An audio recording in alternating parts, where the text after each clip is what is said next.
I'll just quickly talk about one that I bought for a client late last year. So the good thing about this property was it was nice and easy. Location is really close to the water, and for everybody that was freaking out, there was no coastal overlays on this property. I did the flood map check in regards to that to make sure that this property didn't have any flooding over it. So that's the location of the house. You can see that it's all got green ticks. And when I scroll down, you can see it's just a straight 6-page report. I'll share one which is on the same street just down a little bit. So you can see that it's Buford Place again. But you can see, so it's just down the road a little bit. There's the property there. You can see that it says that it's affected by a few different bits and pieces. So when we scroll down, you can see this one here is the flood map. And you can see that it's actually quite heavily affected. And then when I scroll down further, you can see that there's also storm tide inundation on this site here.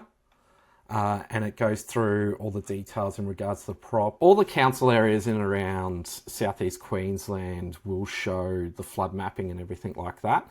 Some councils are a lot easier to operate and get those reports, like Moreton Bay Regional Council. And then some are a little bit more tricky and a little bit more difficult, like Ipswich or Logan or Brisbane City Council. It's just basically you type in the local council name, flood map, and you'll Google it. It'll come up.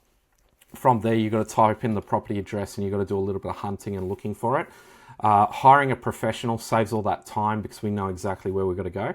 We also know where the properties are that are flooded, and it's just that secondary confirmation for us. I can look at a property, and you've seen what I've done with maps in previous videos. I can look at a property and tell whether or not it's potentially in a flood zone. And then the first thing I do before I do any further research in regards to that property, I will go and double check to see it's on that flood zone. If it is, I completely rule it out from that point and I move on to the next one. I have a hard rule that I don't touch flooding, just purely because it increases insurance premiums and causes lots of other issues and technical outlay. But as you can see, this property that I was talking about didn't have any flooding. It's got absolute fantastic side access down the side, room for the granny flat in the back. The client had the crane come in, he craned it up over the power lines and got it into the backyard onto stilts. So all up, it cost him $870,000 and he's now getting $1,020 a week in rent for that one. And he's just recently had it bank filed at 1.1 million. So he's owned that one for 15 months. It helped him on two things. It helped him on increasing his yield on the property and also increasing the value.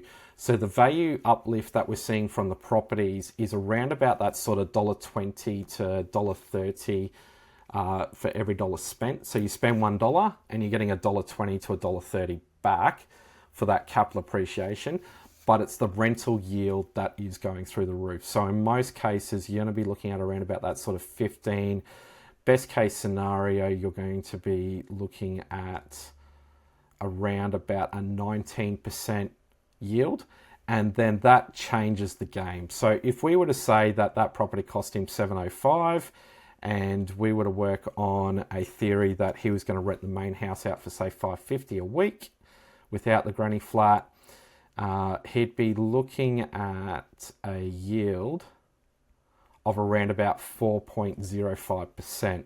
Now, if we go and add in the granny flat and we say that his all-in purchasing cost is $870,000 and he's getting say $450 a week for the granny flat, he's getting $550 a week for the main house, that's $1,000 a week, so 52 grand a year. So that 52 grand divided by 870, you're looking at around about a 5.97% yield. So you've just gone up by 1.97% in the actual rental yield of that property. And by being at 52 grand a year, that's getting really, really close to being a neutrally geared property, depending on what your financing structure looks like and how much money you're borrowing for that purchase. It's a double win for the client. They're getting the capital appreciation on the property itself as well as the extra rental yield. So, you know, it's a no-brainer.